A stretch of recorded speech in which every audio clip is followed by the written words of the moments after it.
Ladies and gentlemen, welcome to Performance Gen and Co-Winning here in sunny Scotland for the first time ever. I guess this is a good intro to be able to introduce you to a little bit about who I am, what I'm about. Anyone that's probably come here has probably come here from my Instagram, 1REPMAXX. And you guys are probably well aware that by this point, at least if you've seen all my nudes all over my Instagram, that I'm an open class bodybuilder, getting ready for this off season to be able to be competitive amongst the big boys in the 2 Bros and IFBB level. So I wanted to document this journey to be able to show you what it means to be an open class bodybuilder, what it means to be an online coach, what it means to be able to train at that level and be able to give you a bit of an insight behind the scenes. Today is just one of those days where I'm here in a fantastic gym, the sun is shining, we're training legs, follow along, let's have some fun. Armed and dangerous, I came equipped. My man, Subi on the camera, equipped with the real deal. Don't worry bro, I got your shit. Let's roll. Shirt is open, the sun is shining. My fucking shaker is over there, XXL. Nice easy warm up. He says, let's start sprinting.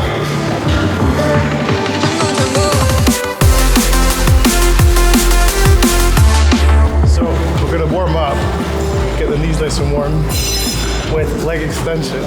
Today is going to be a bit more of like a quad dominant day, so I tend to split my training up into quads and hamstrings. So nothing fancy from the jump, but let's just get the quads firing.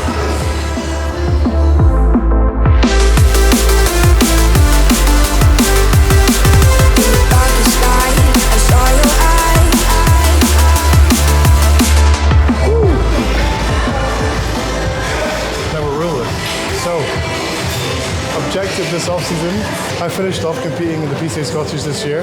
My stage weight was 107.5 kilos, up from the first time that I competed in the BMBF, Natural Bodybuilding Federation in Scotland. Back in 2014, I was 81 on stage. So things have progressed a little bit since then. Fortunately, I'll get eaten if I try to do that again. So, in order not to get eaten next time I'm on stage in the big boys, objective is this off-season to get to approaching 300 pounds in body weight. I'm currently 270 on the button, 122.5 kilos. So yeah, enough meat on me to be able to move some decent weight today, I hope. Here comes the work sets.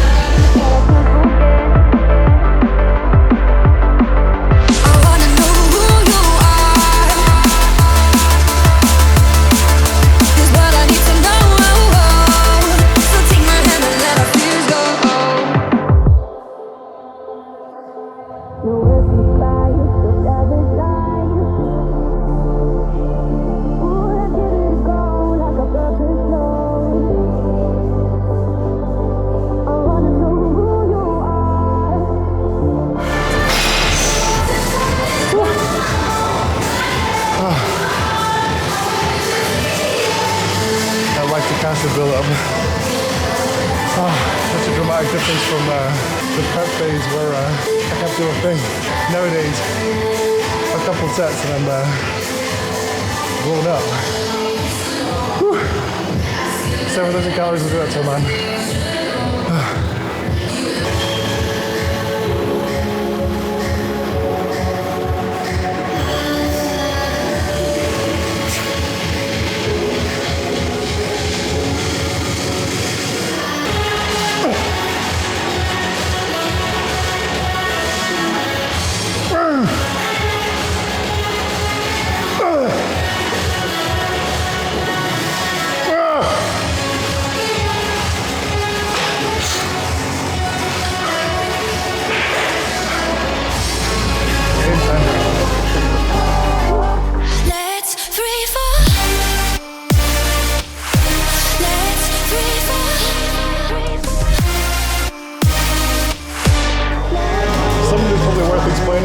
To loads of guys that I see doing really, really high volume warm-up sets, traditionally what I would consider to be a warm-up would be getting a feel for the weight.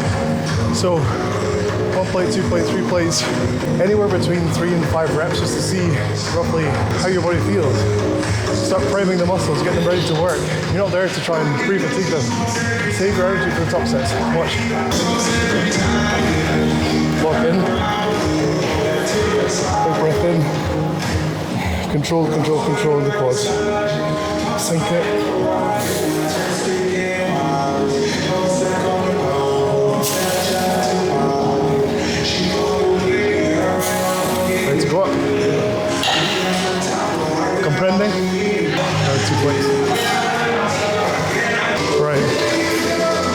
Now that we're getting pretty serious, things get pretty serious. I tend to dig out the knee wraps to protect my old man joints. Only for my top sets. Just going to use these to lock that patella tendon in place. Most of the banding is done below the knee. Gives you just a little bit of extra confidence at the extreme range of the rep.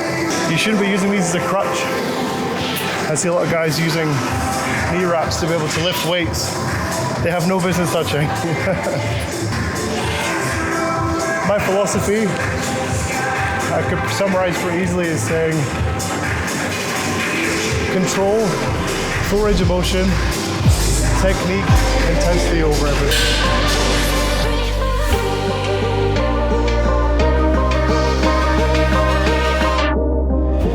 Fucking easy time there.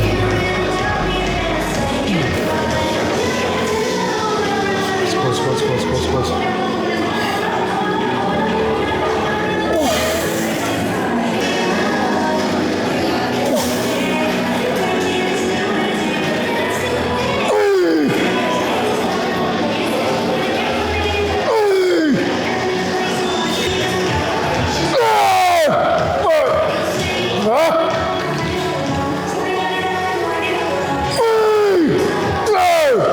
One more. Fuck.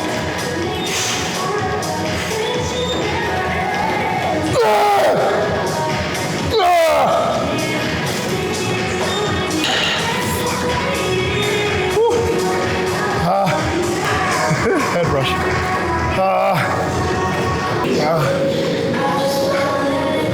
That's what we're talking about. If you live for this shit. A little bit of aggression goes a long way. Being able to flick that switch. It's so well good with Britney Spears on the background, but it's all in here. Whew.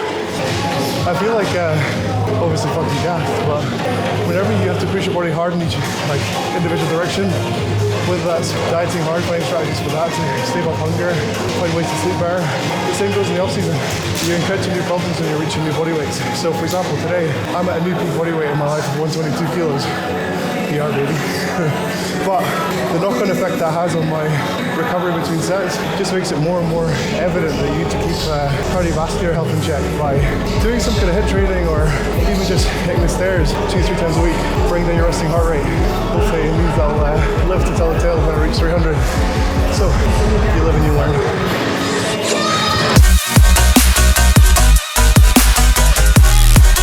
As I'm just saying to the man on camera, when I was a beginner, I used to love lifting in what I would consider powerlifting rep ranges, whether it's 3s, 5s. But nowadays, now that I'm getting old, at my old age, I tend not to try and aim for anything below 8s or 10s, primarily because the amount of weight that I need to use would be grinding my old man joints into dust. So, moral of the story, people often look at their favorite bodybuilders or their favorite athletes and work out how they train based upon what they're doing in their current day. What often got them to that place was a background of heavy lifting. So there comes a point in time where you probably have to transition away from doing sets of 3s and 5s.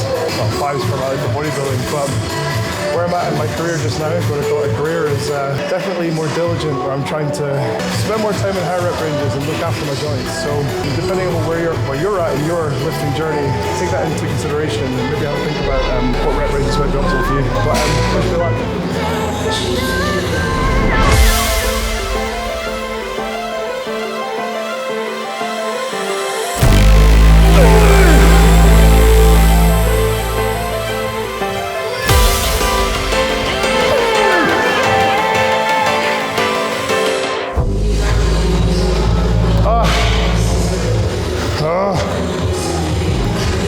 The shake.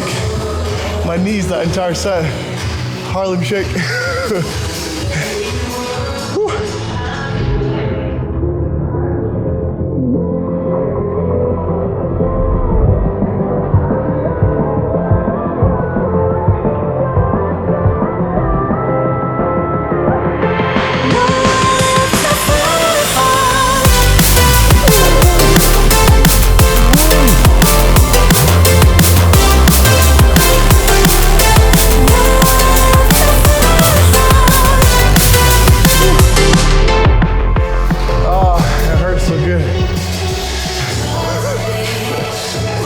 just have to laugh.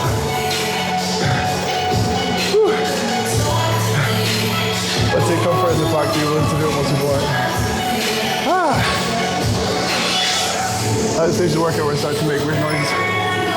So bear with me.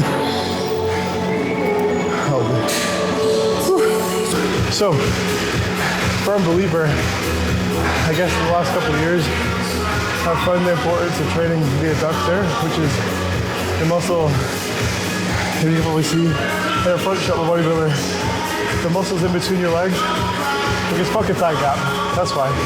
No, because moral of the story, if you're hitting a front shot, your legs in the front, if you have no gaps, will definitely make that whole front shot look more complete. So when you're pulling up, you're turning your knees out, you can see that that'll definitely make your whole, every single front pose that you hit, whether it's a front lat or front bicep, make it look the real deal. You don't want to have thin looking legs. Either same goes from the back. If you're hitting a back shot, you don't want to have any gaps in between your legs. So same goes, clear that knee out. You don't want to have any gaps in between your legs, or anywhere else in your body for that matter. No gaps.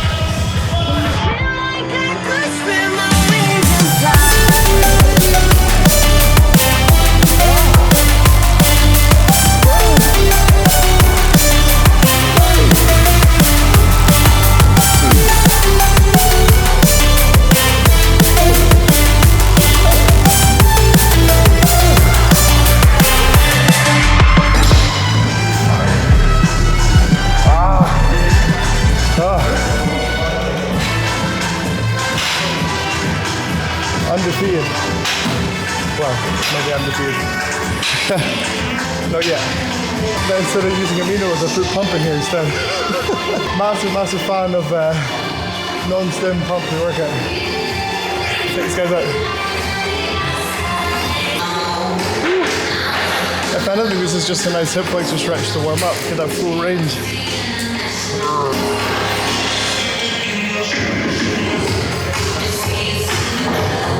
Dumbbell time.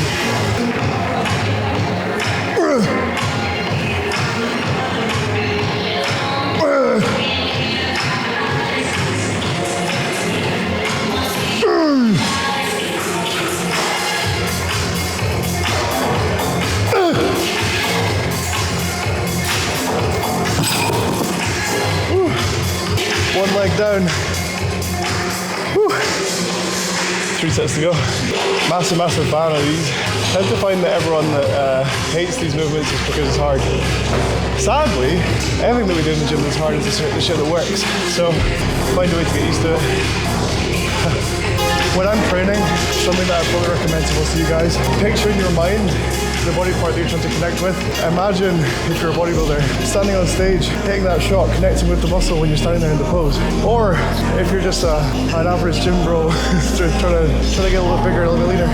Still, imagine what it looks like, imagine what it feels like to connect with that muscle. Standing on the beach, flex your biceps, connect with the bicep.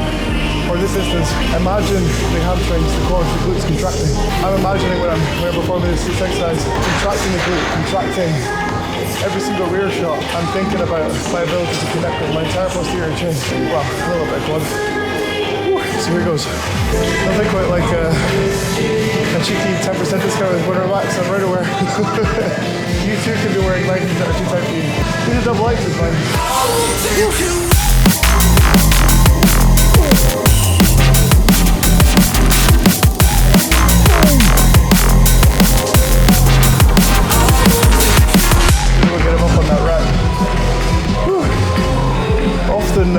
When I'm checking out my clients, I get to send me training videos, and the things that I'm looking out for beyond their technique is their proximity to failure. You can see when I'm training, I hope it's coming through this camera, my whole body is my brain. By the time that I get to the end of my set, I feel like I'm about to explode. I want to see that in your videos too. So, show me. I'll try to lead by example. Maybe just this once.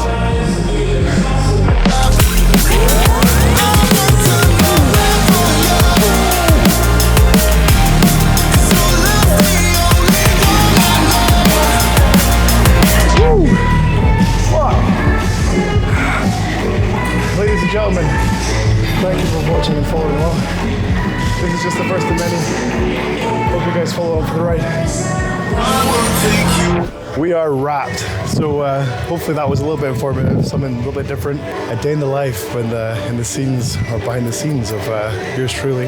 The aim of this channel, I guess, that I kind of touched upon at the beginning, is to be able to show you guys what my training looks like, how it's set up, what my diet looks like, what my philosophies are, how I approach my life as an online coach, as an amateur bodybuilder, and my next steps. So yeah, the moral of the story, I guess, is to be able to show you guys where I am now, and over the next year or so being able to document my journey towards building up the amount of muscle required to be competitive in the super heavyweight division in the IFBB and NPC leagues. So this year was my first year in the adult ranks, if you want to call it that, in the open class of bodybuilding. So yeah, I managed to accomplish something that I'm pretty proud of, and have been given enough of an insight and enough motivation from that to be able to get you guys to follow along and see what it looks like to take it from where I am now to hopefully being able to make something of this. So follow along, definitely drop a comment down below, subscribe, and let me guys know what you think as to what you want to see next, because